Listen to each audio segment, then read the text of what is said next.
So Andy and I were married in 2001. We moved to Virginia Beach to attend seminary. I was hired by a company by the name of Household Credit Services. We owned what was known as the GM MasterCard. And the concept was that you would spend money on this card and build points towards buying a new car. And it was really kind of the first of that idea. And now all the credit card companies give you points and stuff like that. But so I used to work for McDonald's, and I just assumed that I would transfer from New Hampshire down to Virginia Beach and work for McDonald's again. But that wasn't something that took place. So I started working for this credit card company, collecting past due bills on credit cards. So if you want to call me a finger breaker, I was a finger breaker. I was a debt collector, and it was not a fun job. I actually hated it, but it paid very, very well. So my job was to counsel people through whatever hardships they were facing or whatever reasons that they didn't pay their credit cards. Sometimes that was legitimate. They went through a physical hardship. They lost their job. There are many valid reasons why people can't pay bills. Sometimes people just didn't want to pay their bills. So we would use our company tools to assist them in evaluating them and then help try to make scheduled payments to reduce their debt. So one of the most important things in credit counseling that we discovered was living life on a budget. It is the key to getting out of debt, and it is the key to making sure you don't go into debt. The Bible is not a financial planning book. You understand that, right? However, it is filled with financial principles, and God desires for us to be good stewards. We're going to talk about that. So this session is designed to help you to be practical and biblical to be a good steward. What is a budget? Anybody want to guess? What's a budget? A plan to keep you from spending too much. I like it. I came up with a budget is a spending plan based on income and expenses. It's a spending plan. It's really that simple. In other words, it's an estimate of how much money you make and then how much money you actually spend over a period of time. Successful businesses use budgets to track their expenditures and profits. Families use budgets to make sure they're living within their means. Churches. Does your pastor once a year come and bring you the church budget and spendings and actual and theoretical of what's going to happen? Yes. And those budgets can sometimes be on paper. They can be electronic. They give us a mental idea of the flow of our income. But living on a budget means that you are aware of your financial status and you are committing yourself to live within your means. And budgeting is an excellent way to be a good steward. Luke 12:42 says, "And the Lord said, who then is faithful is a wise steward, whom his master will make ruler over his household to give them their portion of food in due season."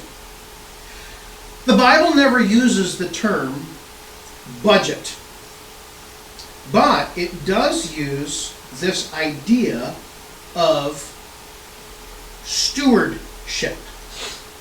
What is a steward? A steward is a person who has been put in charge of overseeing a property, money, and the wealth of another person. Stewards are expected to manage that wealth well, so that the master sees his money increase and his ownership is well maintained. I think one example, and just one, there are many, of examples of a good steward is in Genesis chapter 39, verses 2 through 6. Anybody know the steward in that passage off the top of your head? Joseph. Joseph, a low slave sold into Egypt, quickly became the lead man in Potiphar's house. Coincidence? No, he was a good steward. However, how did God use Joseph's good stewardship in the prison? Well, where did Joseph find himself in the prison? At the top. Is it an accident that Joseph is now relied upon by Pharaoh to be a good steward to 7 years stack the bank, because the next 7 that are coming are going to be rough? Joseph is an excellent steward. The biblical doctrine of stewardship also defines man's relationship to God. God is the owner. You are his steward. How much money in your bank account does God own? All of it. He has simply given it to you, and you are to be a good steward of that spending. God makes you the steward that administrates your life for his glory. 1 Corinthians 3 verse 9, 1 Corinthians 3:9. For we are God's fellow workers, you are God's field, you are God's building. It is your job to manage what God has given you. So if we start with that concept, then we can value all of our possessions as not actually belonging to us in any way, shape, or form. Who does it belong to? God. My wife and I have come up with a method of being good stewards. We believe that God owns us all. And a few times, family members, friends have come and have said, could I please have a loan so that I can do something with this? Number one, Andy and I have said we never give loans. Never. We give the Lord's money with the agreement that we allow the Lord to return it according to his will. If we can't afford to do that, then obviously we can't give it. But our philosophy is that we don't own a single thing. It all belongs to the Lord. In essence, stewardship defines our purpose in this world because it assigns us to God owning everything. It's our divine opportunity to operate in God's divine plan. So stewardship is not God taking something from us. It's that we are using his riches for his glory and his grace. So in the New Testament, there are 2 Greek words that talk about stewardship. The first is epitropos. Epitropos. It means a manager, a foreman, a steward. That person who has been put in charge of overseeing the property, the money, the wealth of another person. That's the concept. Sometimes that is used in the idea of a governor. A governor. In our state, we have Governor Sununu. How much of the state does he own? None. He is a curator. And he is kept in check every few years through the process of an election. And if we don't like how he is managing our state resources and funds, what do? Whoop! He's out. Galatians 4:1 and 2. Now I say that the heir, as long as he is a child, does not differ at all from a slave, though he is master of all, but under guardians and stewards until the time appointed by the Father. We are appointed by the Father. The second word is one of my favorite words, oikonomos. Oikonomos. It means steward, manager, administrator. It is the word that we get our word dispensation from. A stewardship. You ever hear about those juicy theological terms of dispensationalism? What does that mean? It means that God has given to you a responsibility at a point in time, and you have the responsibility of being a good steward of what God has given you. It's that simple. So we say we are in the dispensation of grace, this church age. God has given instructions for his church to do. Are you a good steward in following those instructions? That's all dispensationalism is. It's that simple. Depending on the context, this can be translated as dispensation, stewardship, management, arrangement, administration, order, plan, training. It just refers to the law of managing household affairs. Paul says our greatest stewardship is this: for if I preach the gospel, I have nothing to boast of, for the necessity is laid upon me. Yes, woe is me if I do not preach the gospel. For if I do so willingly, I have a reward. But again, if against my will, I've been entrusted with a stewardship. He's saying, I'm a bad steward if I don't preach the gospel. Woe is me. So then in Ephesians chapter 3, verse 2, Paul says his call from God is as a steward of grace.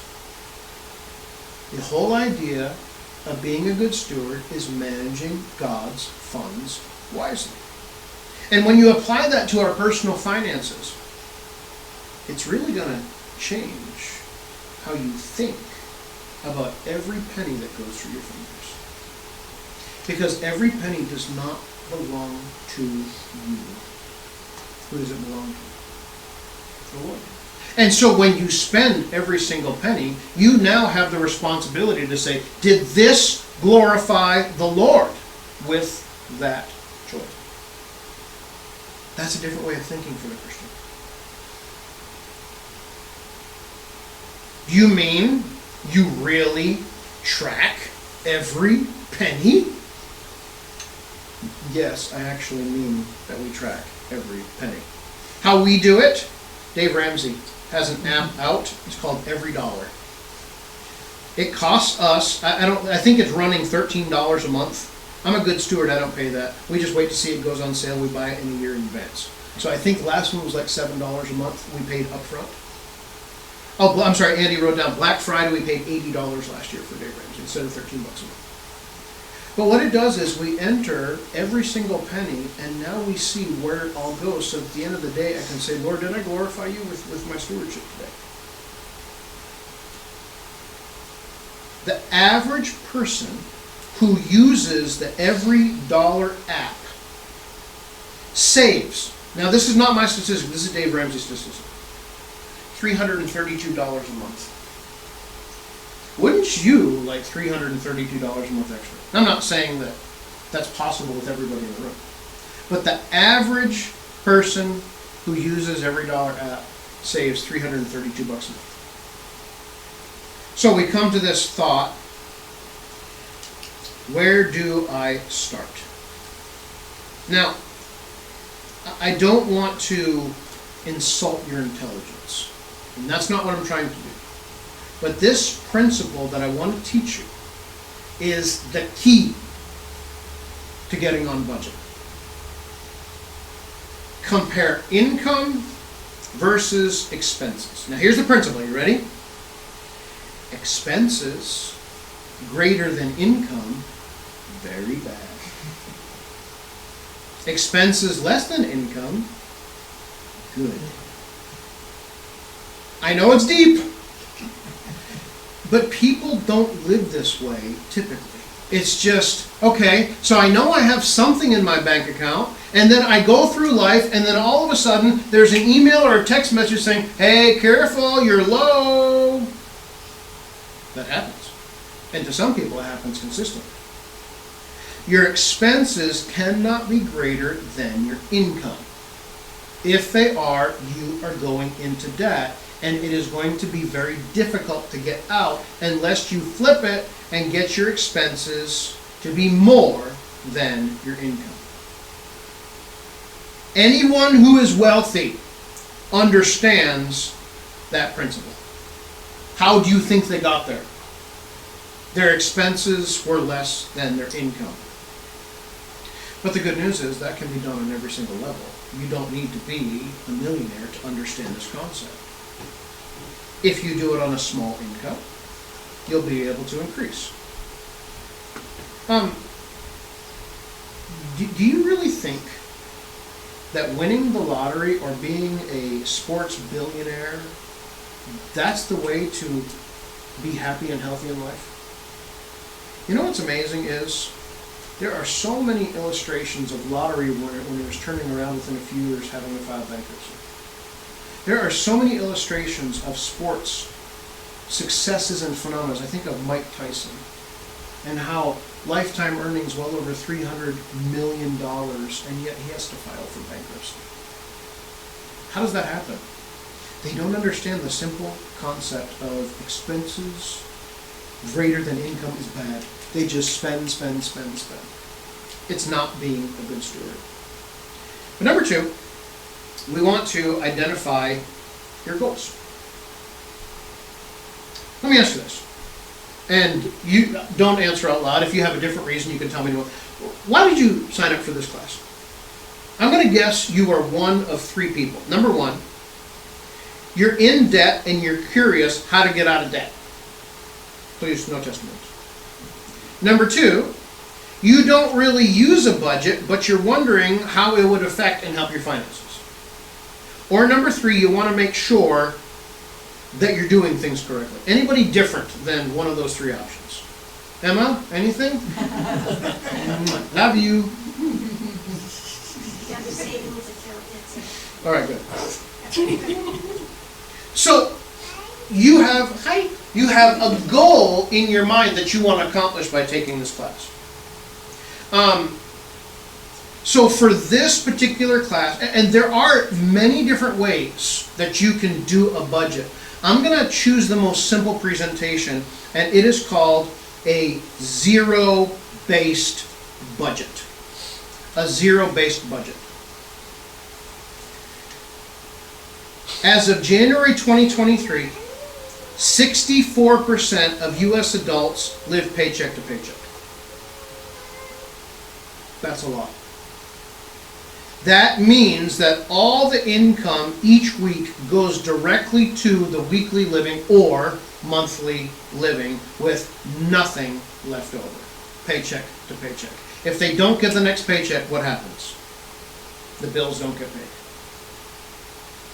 You have to have a goal. What is your goal by taking this class? Get out of debt? This method will work. Double check to make sure you're doing things correctly. Well, that's good too. We'll help you with that. Or, number three, starting off on the right foot and getting a budget done. Identify your goals. Number three, calculate your monthly average income. You've got to know what you make per month. If you don't, you can't make a budget. Don't count bonuses, don't count overtime, and don't count non-typical income. How much real money do you have coming in on a monthly basis or even a weekly basis? We can start there. What is your take-home pay? Do some people's take-home pay fluctuate? Yes. So, Chris is sitting here. Her husband is a farrier. He only gets paid for amount of horses that he shoes, trims, and cares for on a weekly basis. Some weeks he has, in the winter, 5 horses, 10, and then some weeks in the summers, guys working all over the place like all over creation. So, for people that have income that fluctuates, you have to now even budget knowing what's coming in as an average. So, my friend Scott could say, okay, Chris, we have 10 horses this week. This is the money that you have to live off of. That's what you got to do. Come up with a average of what your income is. How much total do you bring in either a week or a month? This is not guesswork. This is factual documentation. Number 2, or 4, list all your expenses. This is going to take time because you have a lot of expenses. And if you sat down right now and you started writing a list of expenses, you are going to miss plenty. Because bills are going to come up and you're going to say, oh yeah, I forgot that one. Go through some different statements. Number one, go through your bank statement. Print out the last 30 days of your bank statement, or take your checkbook and go through and highlight every single expense. This might have to be over a period of a couple of months in order to figure out where your expenditures go. Those of you who are cash spenders can't necessarily do that with an online bank account. Write down what you're spending on for the next month to 2 months so that you know your cash expenditures. You need to know where every single penny goes. And you're going to list them into 2 categories. The first category is fixed costs. Fixed costs. These are costs that never change. Or at least annually. Rent. You should be locked into an annual agreement at least on rent. Mortgage. Typically doesn't change. You got to be careful with tax adjustments, right? You ever see a mortgage payment and all of a sudden the town changes the taxes and then at the end of the year you get hit with a bigger tax bill? Happens. Always know about the taxes, so be careful there. Car payments. Car payments shouldn't change. Insurances. Those shouldn't change annually. Loan payments. Things that just don't go up and down. Things that are typically the same. Fixed costs. Number 2, variable costs. These are things that fluctuate. Does the cost of food today equal what it did 6 months ago? Not if you're doing shopping. You're spending the same money, only get a lot less product, right? It changes. Food. Electricity. Did we just have an electric spike in the last year in New Hampshire? Drastically. In Newmarket, we have to pay our water bill. Usually about $100 a month. Heating. Can heating go up and down? Depends on temperature. Cooling. What about medical expenses? Those can be variable. So start documenting bills that you are tied into that are variable. We heat with electricity.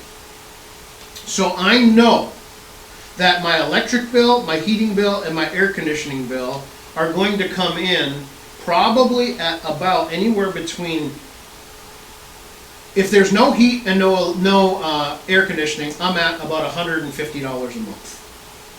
In the peak of winter, I'm at $250. In the peak of summer, I'm at about $225, $230. So I will now take an average, probably about $250 a month on the high side, and say this is being designated to electricity, heating, and cooling. It's going to go up and down, but the amount that I budget for it covers the whole. Let's talk about this. Determine God's portion. Is there anything in the Bible that gives us a demand on God's portion? This is a session that we don't have time to fulfill fully. Let me give you a couple questions. Number 1, I get asked this: do we give based on our gross income or our net income? What's the difference? Gross is pre-tax. Net is your take-home. From the beginning of our marriage, we decided to give God out of our gross income. This is a Scotty Van Dyne principle. We give out of pre-tax information. So what I do on a monthly basis is we take an amount for taxing, being pastoral, and we put it into a bank account, and we have to pay that every few months as a projected income, and that's the way that we pay our taxes. We don't then say, okay, my taxes are over here, now I just take my giving out of what's left. We go from the top. So if my check is X dollars amount, I will give out of the largest amount possible. That's the way Andy and I have started things, and we have never had issues with that. So, I've heard people fight over this concept. Can I just remind you, God loves a cheerful giver. I don't have a biblical mandate that says you have to give on gross. I just have the fact that God has never disciplined me for giving off gross. Now, number 2, the word tithe. Tithe. What does the word tithe mean? 10%. Does that mean that every Christian has to give 10% of their paycheck? Is that a New Testament law? I think there's a lot of misunderstanding on that. The New Testament doesn't directly address you giving 10% of your income. I bristle when people say that that's the mandate, because I think they truly misunderstand the Old Testament law. People in the Old Testament did not give 10% of their income. They gave 10% of their wealth, their total portion of what they were worth. Do you understand that in the Old Testament they didn't have bank accounts? Right? They didn't necessarily have glorious homes. Lot lived in tents. The way a man's wealth was determined was through livestock, fruit of their labors, food. And they would shave off 10% of their total wealth and tithe it to the Lord. How many Christians do that in this church age? What do you mean you didn't see like 10% of somebody's house walk in the front of the church? But I do believe that 10% is a good place to start. I'm not going to be dogmatic and say, "Thus saith the Lord." Don't limit on God on what you give. Remember, whose money is it anyway? I love this principle. Again, I'm quoting Jess's dad. Malachi 3:10. Bring all tithes into the storehouse, that there may be food in my house. And try me now in this, says the Lord. If I will not open the windows of heaven and pour out for you such a blessing that there will be no room enough to receive it. I teach our folks at our church, you can't outgive God. You just can't. If you start with 10%, see what God does in blessing you. But I'm going to challenge you. Because next year you can give 10.25% and test God again to see if He meets your needs. We've been doing that now for many years, and it's a great blessing. Now, I don't think we don't have pastors in here, right? Future pastors? No, okay. Not even future me at all. But here's something, and if this is recorded, I want to say this to pastors. Pastors, you should be the largest per capita giver in your church. Per capita, right? You're going to have much more wealthy people in your church. I've had pastors say to me, "Well, why does that matter? It's not like anybody in the church knows." Well, that's not true. There are multiple people that know what you give. Number one, God knows your heart. You know, He knows if you are a cheerful giver. But number two, your treasurer, as well as the counters, know what you give. They can see it. I've given my treasurer the responsibility of being my giving accountability partner. I have had Sundays where he has come up to me and he said, "I didn't get your check this week." And I went, "Oh, I don't know where it went. Sorry, I missed it." That's accountability. However, what I have seen, and I believe it works this way, that if a pastor does his best to give and he leaves the congregation, now I don't know what my congregation makes. I don't know who the biggest giver is. I don't know the incomes that come in and go out. I just look at the final tallies of what the offerings are. However, I do believe that when the pastor is the biggest giver that he can be, it trickles down to the treasurer. And when that treasurer is the biggest giver he can be, it starts trickling down to different people in the congregation. It trickles down to the counters. There's one other benefit. Accusations against a pastor's faithfulness can always be depended on, answered by the treasurer. So if somebody needs help or funding in our church, I will come and say to the treasurer, I don't want to know the amounts. Is this person faithful? And he can open up his record book and say, no, they are not faithful. Or they've been given $1 a week for the last year. That is all they got, and that's all they're putting into the offering plate. They are faithful. I've gone to our church post office box and accidentally opened letters, and there was one addressed to me, Dear Pastor, I made an extra amount of money this week. Please put this in the offering. I can't be there on Sunday. It was $1.84 check. That's the widow's mite, friends. Be faithful in your giving, even for pastors. All right, I'm off my hobby horse. Number 6, organize and prioritize. If you've ever been in the habit of doing a budget consistently, or haven't been there, you live paycheck to paycheck. You've got to start small, and you're going to start on a weekly to monthly basis. And you're going to work from your week up to your month.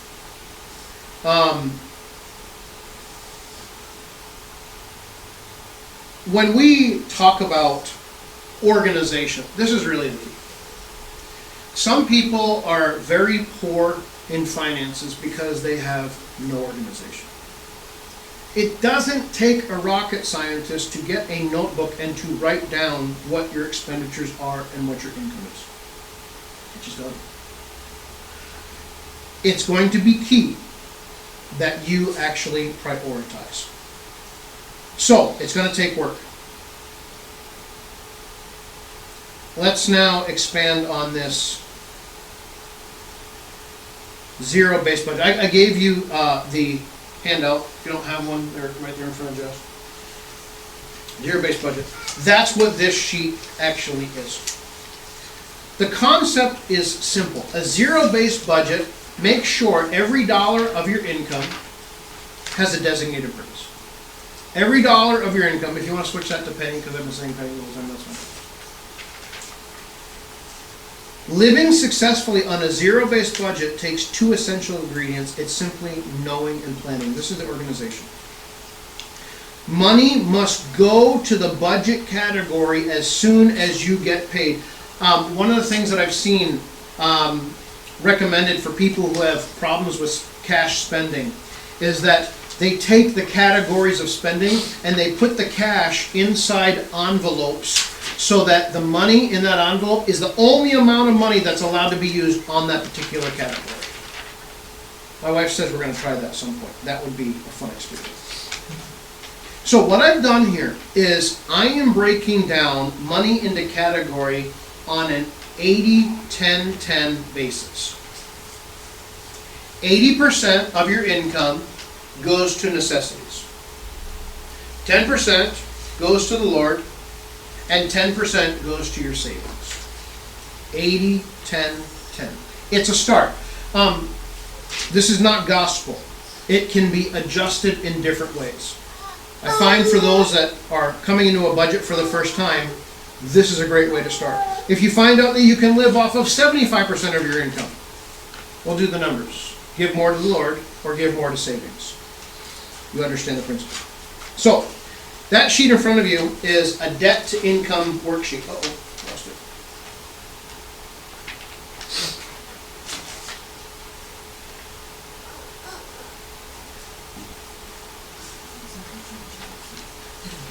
Debt to income worksheet. What you're going to do is you are going to use this as the final input to begin tracking your budget. Again, it's going to take time. There's going to be trial and there's going to be error. But don't give up. So, I can read it. So, first of all is your general income. What is gross income number 1? Or you could say, what is your husband's income? Number 2, What is the second income in the home? Are there Social Securities or pensions coming in? Is there Medicaid coming in? Whatever your source of income, do you have interest or dividends that are paying off? Are there settlements, things like that? You need to figure out your regular source of income on a monthly basis, okay? That's number one.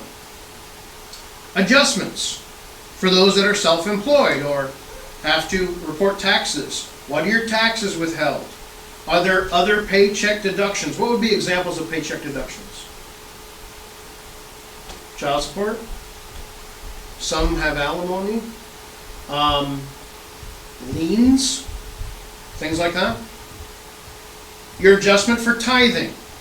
And then your priority savings. So what you do is you're documenting category by category. And then here's just a general idea. What you're spending on your mortgage or your rent. What's your health insurance? What's your car insurance? Your property tax? What about major car repairs? Yes, we budget monthly for car repairs. You have to. Unexpected medical bills, home repairs, appliance replacement if that's a necessity.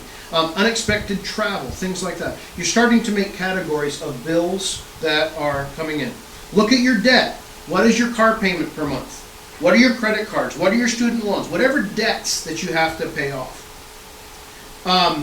Small bills, utility, water, sewer, trash, gas, electric, internet, phone, cable, streaming, TV, internet, medical, dental, vision, magazine subscriptions, life insurance, term, home or renter's insurance.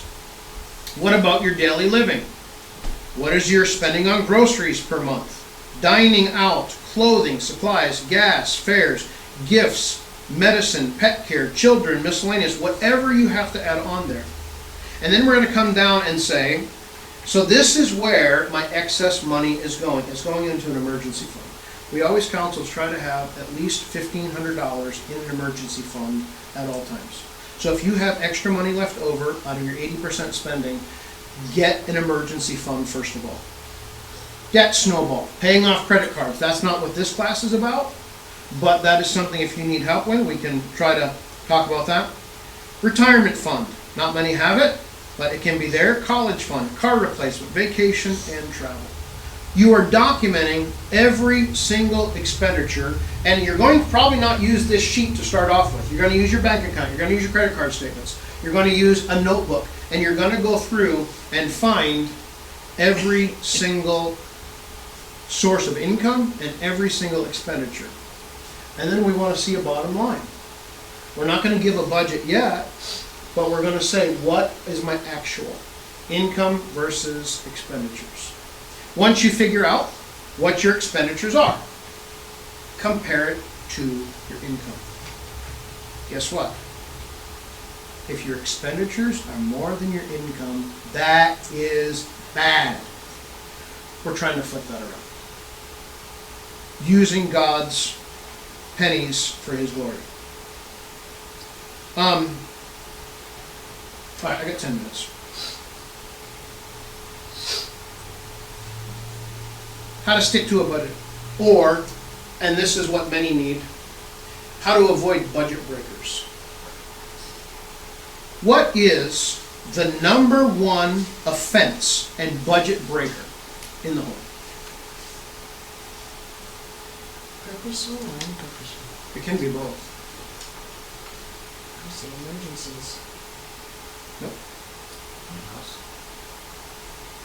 Eating. The number one offense to not staying on budget is the convenience of eating outside of the home. What is the average cost of eating out per person? This is 2022, by the way, not 2023. 20 at No, least. one meal. What's the average cost of one meal per person? $20.37. By the way, just want to put a shameless plug in. McDonald's is still the cheapest place to eat. Yes. I wouldn't know. What is the average cost per meal per person in the home? If it's homemade food. $3 to $4. $2.50. You are on fire.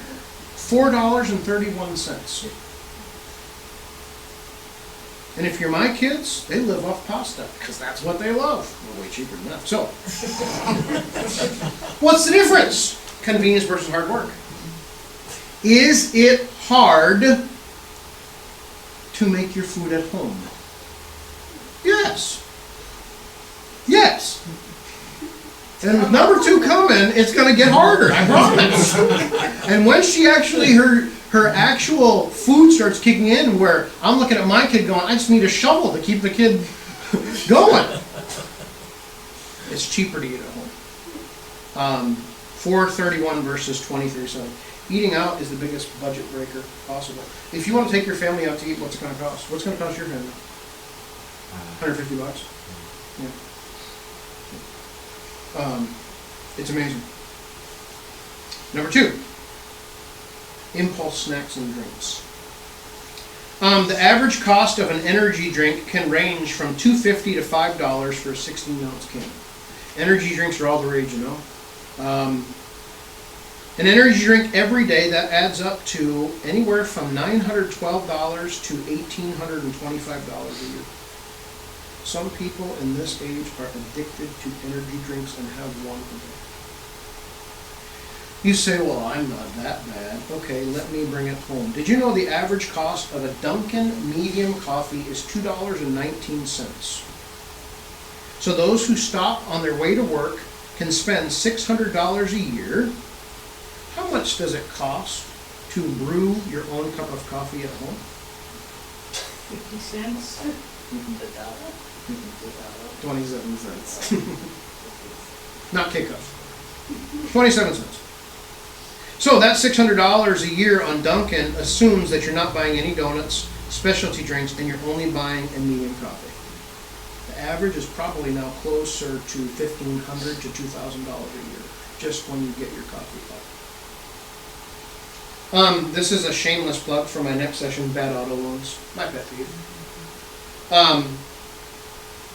I can't address it here, but people are wasting thousands of dollars a year on car payments because they've done loans and are now upside down in the loan. So if you're not signed up for my next session, see it online. It should be published. I hope that's a blessing.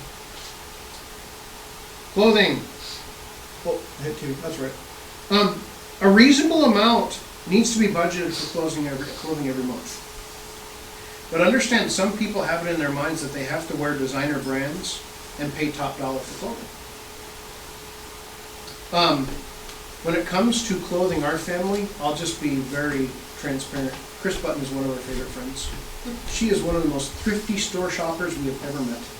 We are not proud enough to not shop at thrift stores. I love thrift stores. And if I don't have to pay $45 for a brand new dress shirt, because one's sitting in the thrift shop for $3, I am all over the $3 every month. Do I have $45 shirts? Sure, when they're necessary. But that's what the budget is for.